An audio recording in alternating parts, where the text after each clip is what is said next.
Praise God.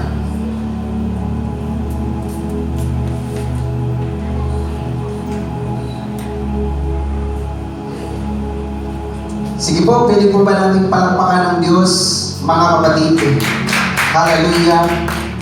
At sabi mo sa kaliwa, kanan, harapan, likod, hello, favored. At sabi natin, hello, blessed.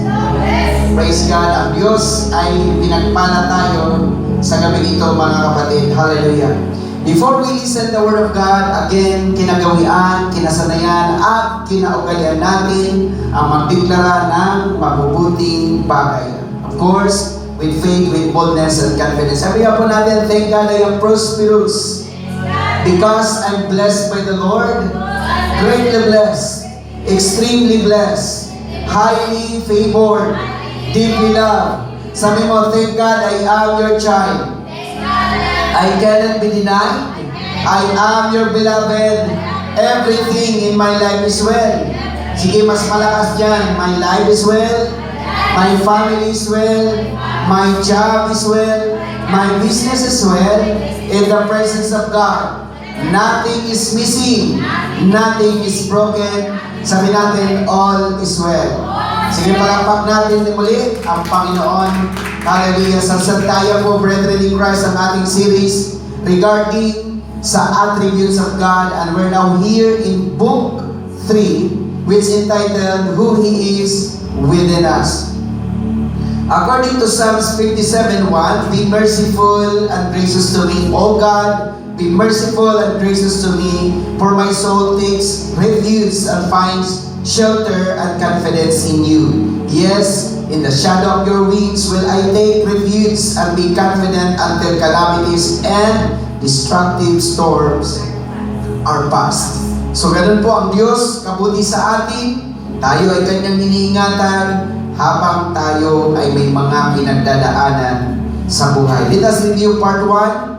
Siya ang Diyos ng katiyakan. He is the God of assurance in Proverbs 3:26. Part 2, siya ang Diyos ng kasiguruhan. He is the God of guarantee in Psalms 19:9. And part 3, siya ang Diyos ng kalakasan. He is the God of strength in Psalms 28:7. And part 4, siya ang Diyos ng kasiglahan. He is the God of stamina in 2 Thessalonians 2:16. In part 5, siya ang Diyos ng kagalakan. He is the God of joy in Nehemiah 8:10. And part 6, siya ang Diyos ng kasiyahan. He is the God of happiness in Job 1:10. And part 7, siya ang Diyos ng kakontentuhan. He is the God of contentment in Hebrews 13:5. And part 8, siya ang Diyos ng kasapatan. He is the God of satisfaction in 2 Corinthians 12:9. And part 9, siya ang Diyos ng kasagutan. He is the God of answer in Jeremiah 33:3. And part 10, siya ang Diyos ng katugunan. He is the God of provision in Genesis 22:7 and 8, 14. And that was last Sunday. Tinalakay po natin ang 4 na S, mga kapatid. God provided us salvation, God provided us security, and God provided us success, and God provided us seeds. And these are the 4 S that we have tackled: salvation, security, success, and seeds. And this evening, narito po tayo, mga kapatid, sa part 11. Siya ang Diyos ng kabuhayan. He is the God of life according sa John 14:6. Let us read. John 14:6, sinabi sa kanya ni Jesus, ako ang daan at ang katotohanan at ang buhay. Sino man ay di makaparuroon sama kundi sa pamamagitan ko. Jesus said to him, I am the way and the truth and the life. No one comes to the Father except by and through me. So, inassured ng Panginoon na siya ang buhay. In other words, apart from Jesus, kung iwalay tayo kay Jesus, hindi po tayo magkakaroon ng buhay. Because Jesus Christ Himself is life. Let us look the heart of God's attribute. Ating po mga kapatid in acronym ang way. Jesus is the way of life. Kung gusto mo makasumpong ng buhay, kailangan mo ang Panginoon. Jesus is the eternality of life. Kung gusto mo ng everlasting na buhay, gusto mo ng long life, mga kapatid, all you need is Jesus. And Jesus is the image of life. If we want to have an ideal life, let us look kay Jesus kung paano siya nabuhay sa mundong ibabaw na ito. And Jesus is the giver of life.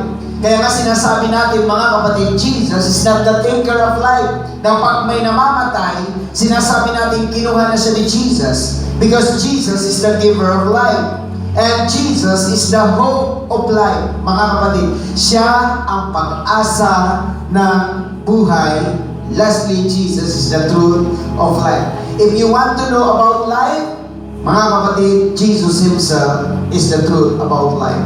Dagdagan po natin mga kapatid, sa 1 John 5:11 and 13, at ito ang patutuo na tayo'y binigyan ng Diyos ng buhay. Take note, past tense. Binigyan, hindi bibigyan. Binigyan ng Diyos ng buhay na walang hanggan. At ang buhay na ito ay nasa Kanyang anak. Ang kinaroroonan ng anak ay kinaroroonan ng buhay. Ang hindi kinaroroonan ng anak ng Diyos ay hindi kinaroroonan ng buhay. Ang mga bagay na ito ay isinulat ko sa inyo upang malaman na kayo'y mayroong buhay na walang hanggan sa makatuwid ay sa inyong nananampalataya sa pangalan ng anak ng Diyos. The testimony is this: God has given us eternal life, and this life has its source in His Son. Whoever has the Son has this life. Whoever does not have the Son of God does not have life. I am writing this to you so that you may know that you have eternal life, you that believe in the Son of God. Sabi ng Panginoon, mga kapatid, hallelujah, binigyan ko kayo ng buhay na walang hanggan. Sabi mo nga, eternal life. Praise God. Jesus give us the assurance that we have eternal life. Sabi nga po natin, eternal. Hallelujah. At isinulat ito ng mga alagad for us to be rest assured na tayo ay may buhay na walang hanggan. Maybe you are wondering, kaya nagsimula ang buhay na walang hanggan. The moment you accepted Jesus Christ, that is the moment that you receive eternal life from Jesus. At sinabi ng Panginoon, kung wala kay Jesus, wala kang buhay na walang hanggan. Yaman tayo ay nananampalataya kay Jesus, lahat tayo ay may buhay na walang hanggan.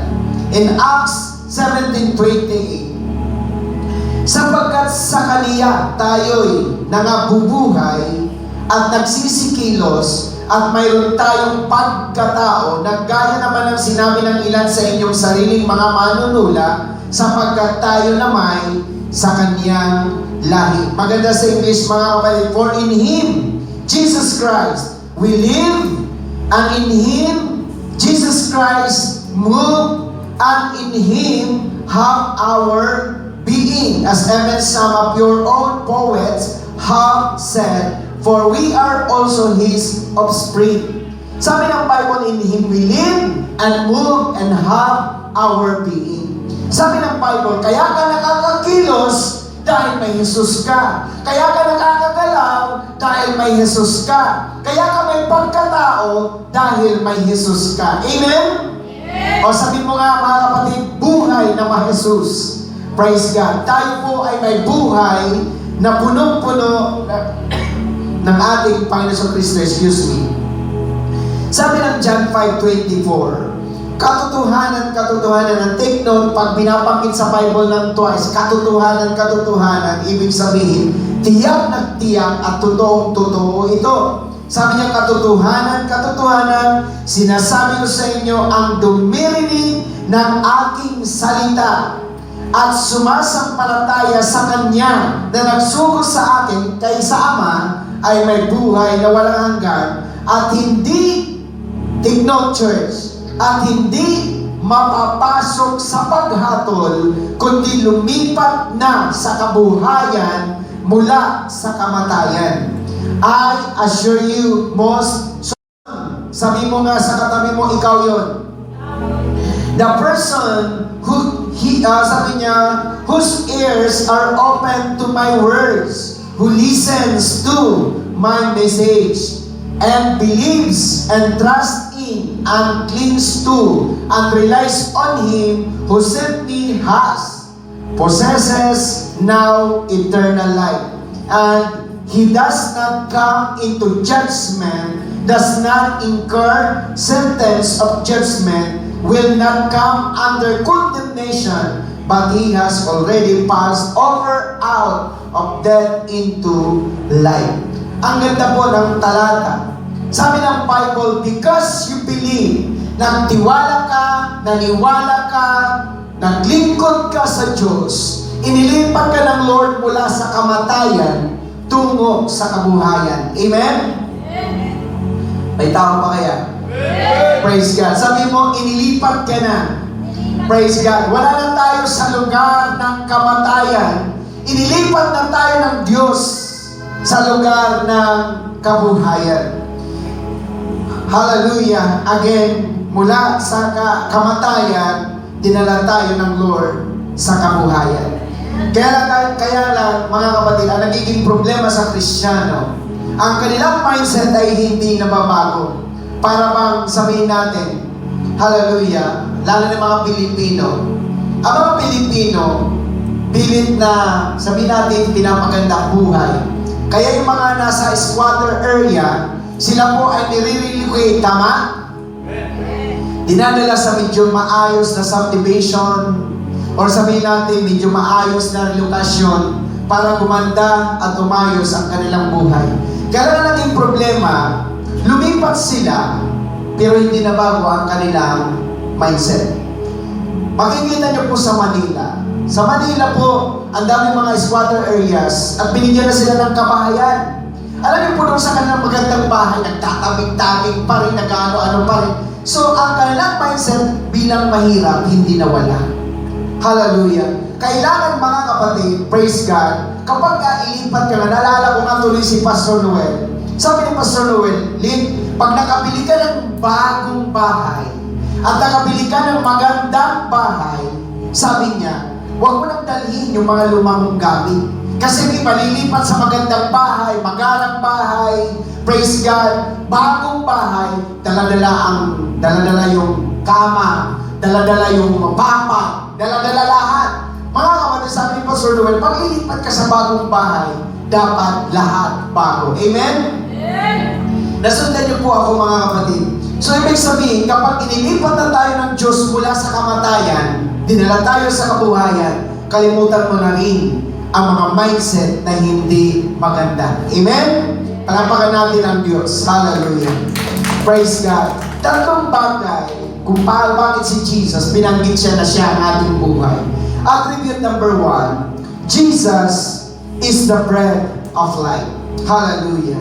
Sabi ng John 6:35, sa kanya sinabi ni Jesus, ako ang tinapay ng kabuhayan. Ang lumalapit sa akin ay hindi magugutom, at ang sumasampalataya sa akin kailanman hindi mauuhaw. Jesus replied, I am the bread of life. He who comes to me will never be hungry, and he who believes in and clings to and trusts in and relies on me will never thirst anymore at any time. Ang ganda mga kapatid. Kaya tayo pala nabubuhay kasi si Jesus, He is considered as bread of life.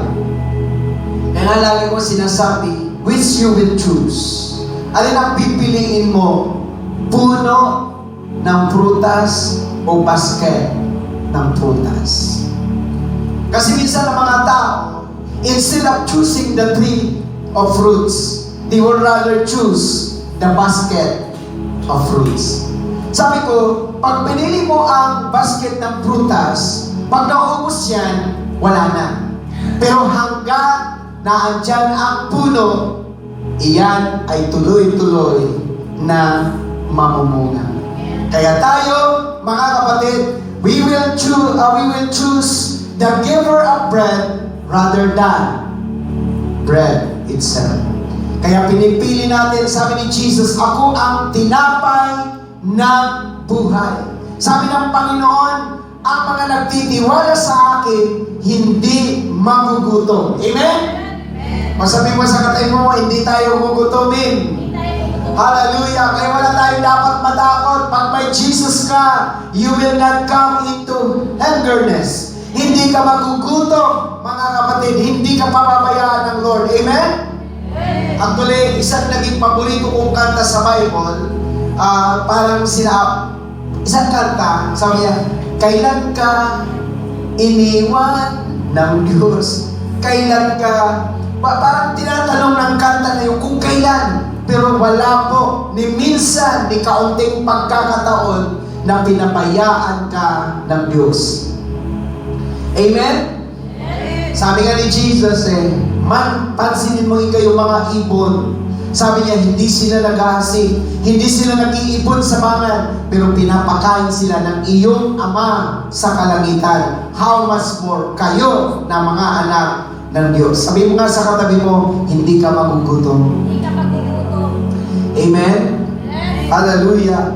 Alam niyo po, ang daming mga tao, praise God, na talagang they are starving. May mga tao na natutulog na gutom. Tama? May mga tao na natutulog na lang, itinutulog na lang ang kanilang gutom. Pero ako, pag gutom ako, hindi ako makatulog. Mga kapatid, tandaan po ninyo yan. Pero may mga tao na naalala ko tuloy, nung ako po ay nasa squatter, mayroon kaming kapitbahay na sobrang hirap ng kanilang buhay.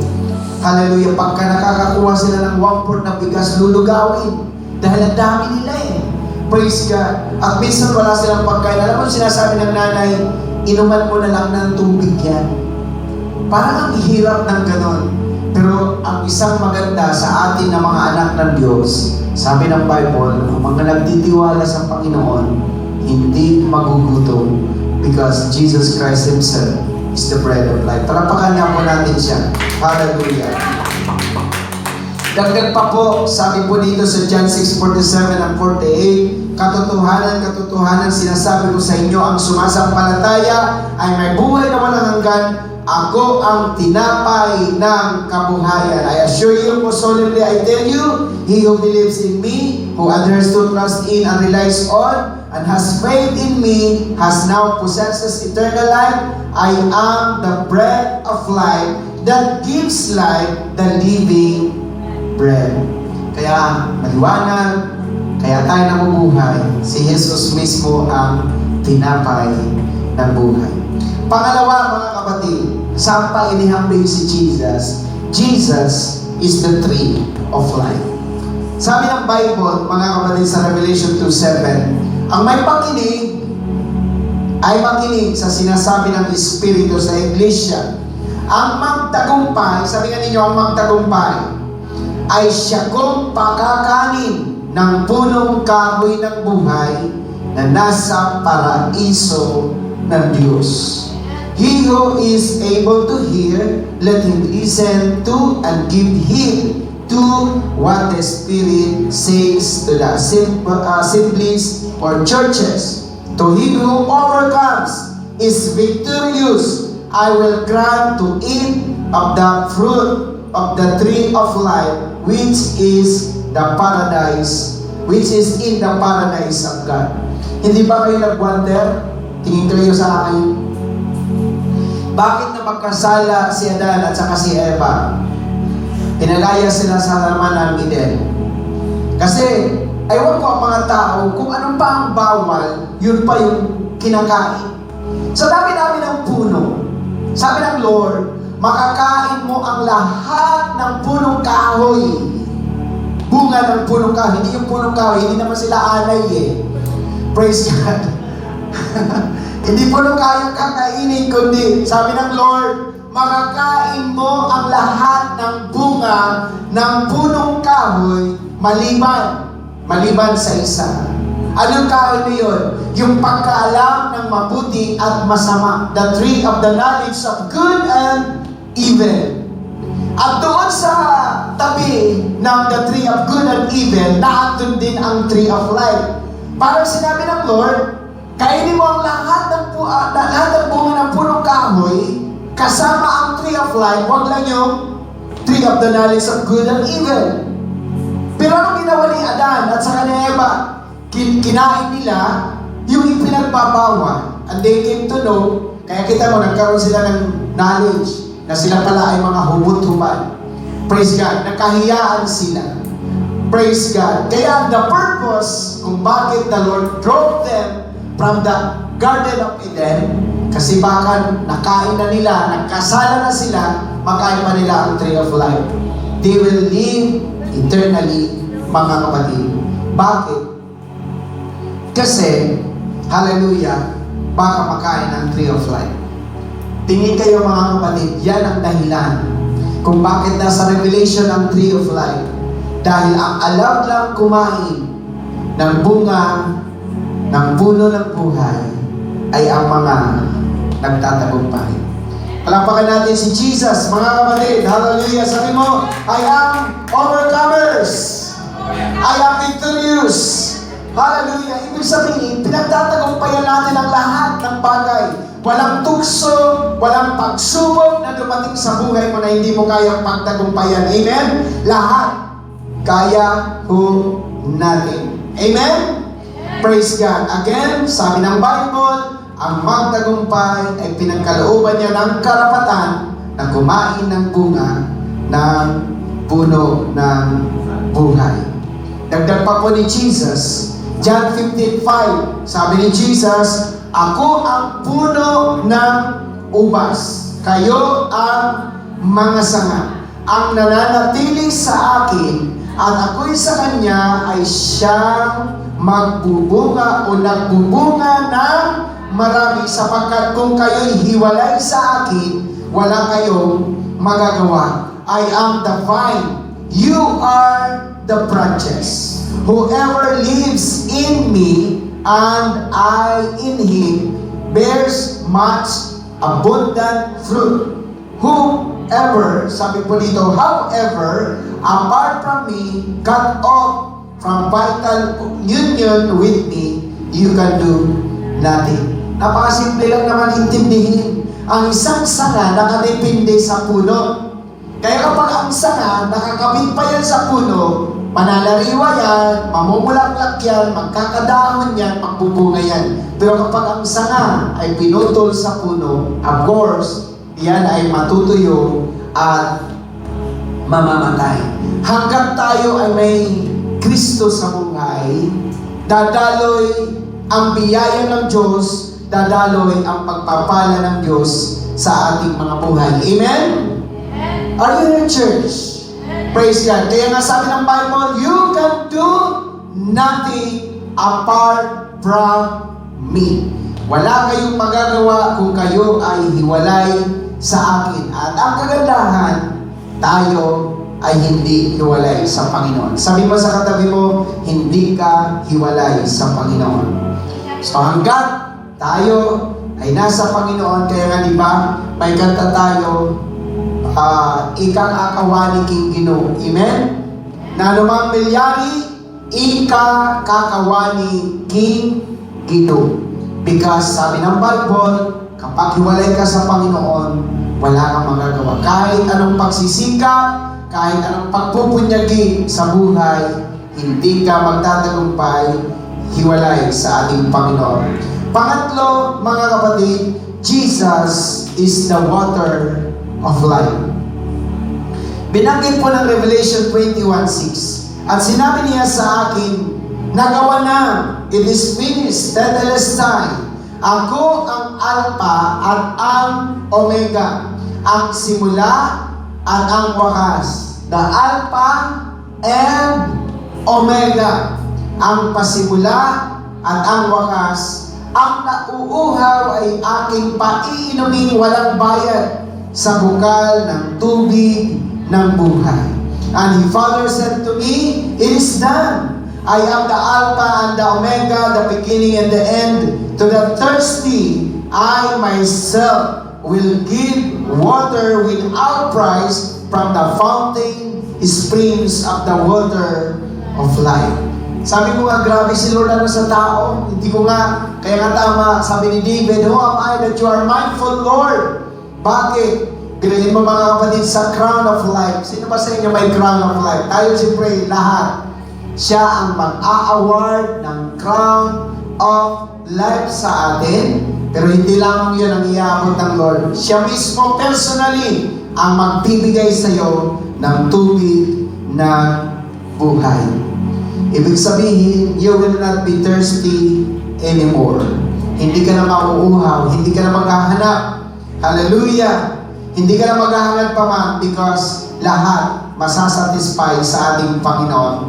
Revelation 22:17, at ang Espiritu ng Kasintahang Babae, which is the church, ay nagsasabi, halika. At ang nakikinig ay magsabi, halika. At ang nauuhaw ay pumarito, ang may ibig ay kumuhang walang bayad ng tubig ng buhay. The Spirit and the bride say, come. Everyone who hears this must also say, come. Come, whoever is thirsty, accept the water of life as a gift, whoever wants it. So, libre. Sabi mo sa katabi mo, libre. Kaya tayo, pag may Kristo, para tayo may fountain of life, mga kapatid. Bakit po? Dahil, again, Jesus will give us the water, mga kapatid, kung saan tayo ay hindi na mauuhaw muli, mga kapatid. Hallelujah. Palapakan po natin ang Diyos. Praise God. Dahil, again, God is really good sa ating mga buhay. Amen? Sama po natin, mga kapatid, hallelujah, the impartation of God's attribute. Jesus is the bread of life, and Jesus is the tree of life, and Jesus is the water of life. Ang tawag niyan, BTW, by the way. Yan. By the way. By the way. Kaya minsan pag nag-uusap ang tao, by the way. Praise God. Hallelujah. So again, you will live forever because Jesus Himself is the bread of life, the tree of life, and the water of life. Last, mga kapatid. John 11:25 and 26, sinabi sa kanya ni Jesus, ako ang pagkabuhay na maguli at ang kabuhayan. Ang sumasampalataya sa akin, sino pong sumasampalataya? Pagamat siya'y mamatay, gayon may mabubuhay siya. At ang sino mang nabubuhay at sumasampalataya sa akin ay hindi mamamatay magpakailanman. So, sinasampalatayanan mo baga ito. Jesus said to her, kay Mary, I am the resurrection and the life. Kasi this point of time, patay ang kapatid ni Mary na si Lazaro. Hallelujah. Sabi ni Jesus, kay Mary, I am the resurrection and the life. Those who believe in me will live even though they die. And those who live and believe in me will never die. Do you believe this? Sabi ni Jesus. Naniniwala ka ba dito, mga kapatid? Siguro, sa buhay natin, hindi mahal natin sa buhay ang patay. Mahal ang patay sa buhay natin. Pangarap, parang wala ka ng pag-asa. Hallelujah. Pero ano man ang mga namatay sa buhay mo, panganaginip man yan, pangarap man yan, kaya ng Diyos buhayin. Amen? Parang ang inay nyo mag-amen. Sabi mo, kaya ng Diyos buhayin. Praise the Lord. Amen? Naniniwala ba kayo na kaya ng Diyos buhayin whatever thing na patay na sa buhay mo? Amen? Hallelujah. Kaya nga ako, I am so much excited dahil God is really good sa buhay ng bawat isa. Tingnan po natin. Tingnan po ninyo, in-acronym natin ang PDF. He's able to give life to our present life. Ito na yung mga tao, gusto ko nang mamatay. Parang ayaw niya nang mabuhay bukas. Ayaw niya nang tahakin ang present life. By the way, pag sinabing present life, kasalukuyan, parang ayaw mo ng buhay na ito. Amen? Nakakapagod, nakakasawa. Pero God, take note, church, whatever present life you have, kaya ng Diyos buhayin. Amen? Amen po ba? Ulitin ko, yung present life mo, minsan nakakapagod. Nakakapagod.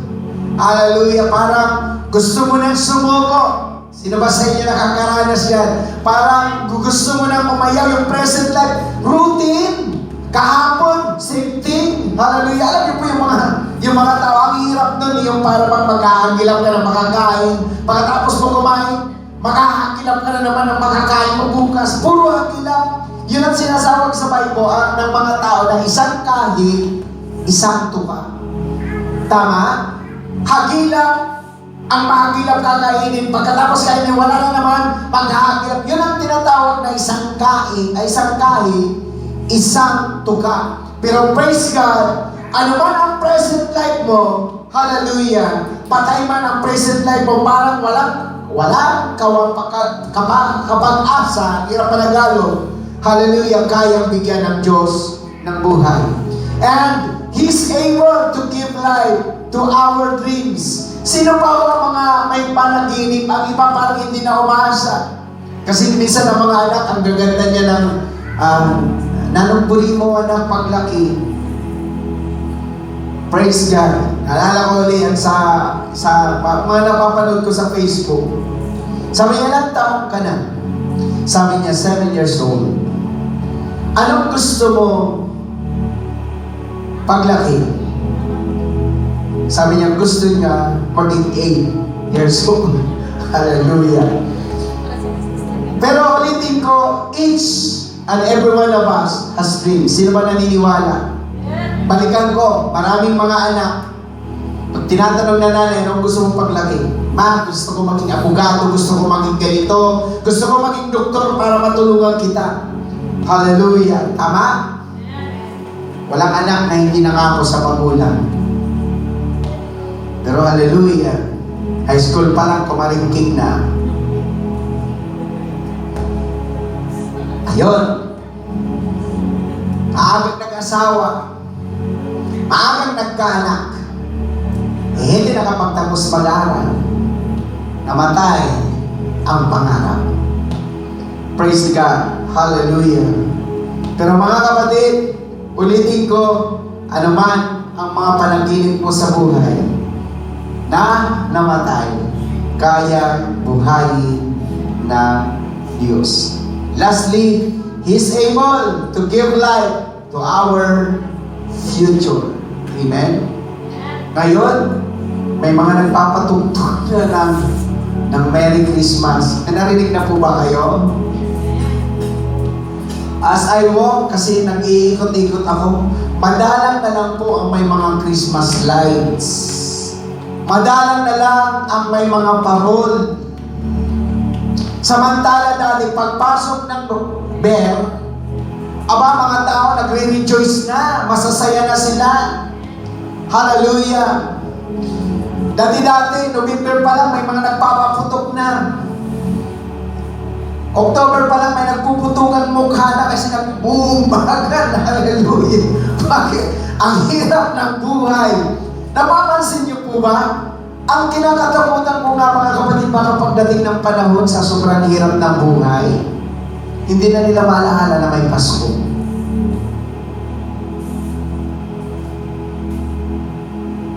Pero, ang sinasabi natin mga kapatid, ngayon parang wala tayong panghanda, parang walang pang Noche Buena, walang pang New Year. Yan ang iniisip ng iba. Praise God.